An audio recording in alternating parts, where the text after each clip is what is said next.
landmark ruling, the Supreme Court today legalized abortions. Thus, the anti-abortion laws of 46 states were rendered unconstitutional.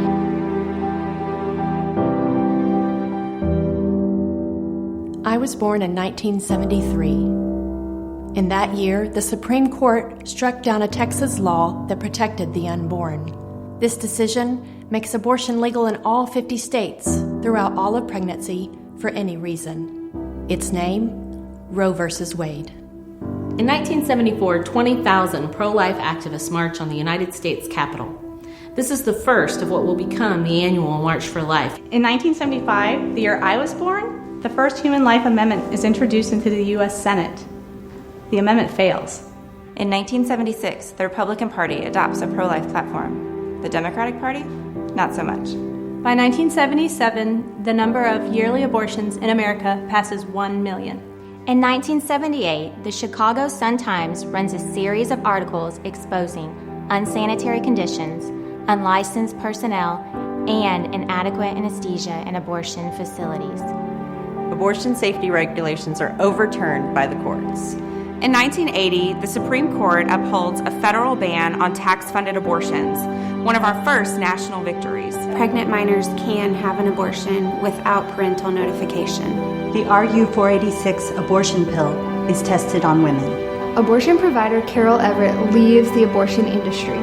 She later writes the book Blood Money, exposing abortion industry abuses, including botched abortions, which kill and maim mothers.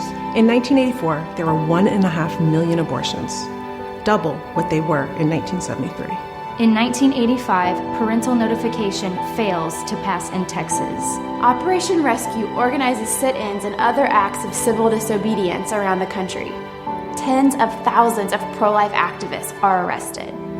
In 1987, the number of abortions in America continued to rise. In 1988, while in the womb, my mother has an abortion that kills my twin sibling.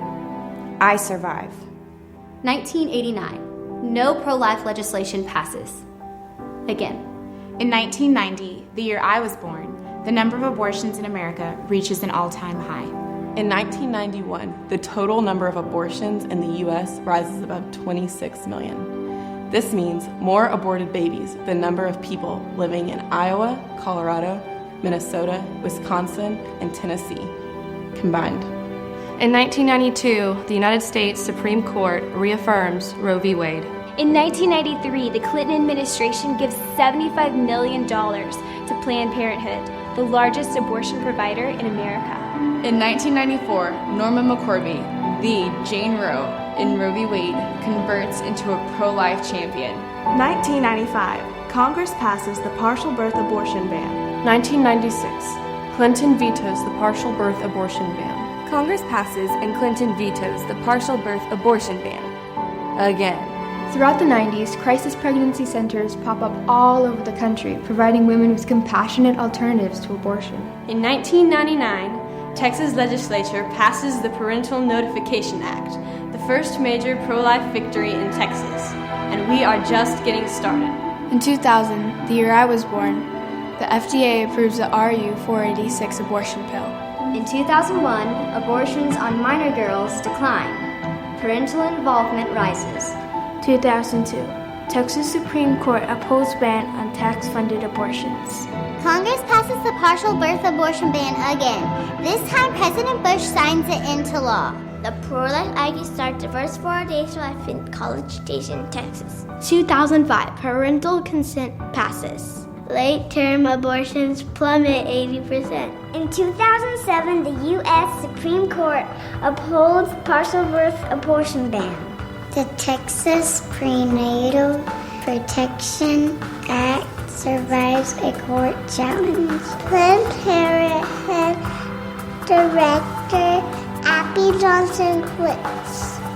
And now she's pro-life.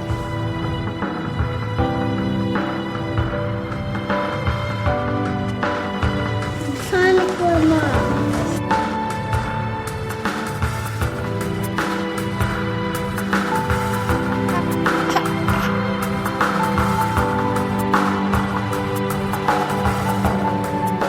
What will the future hold?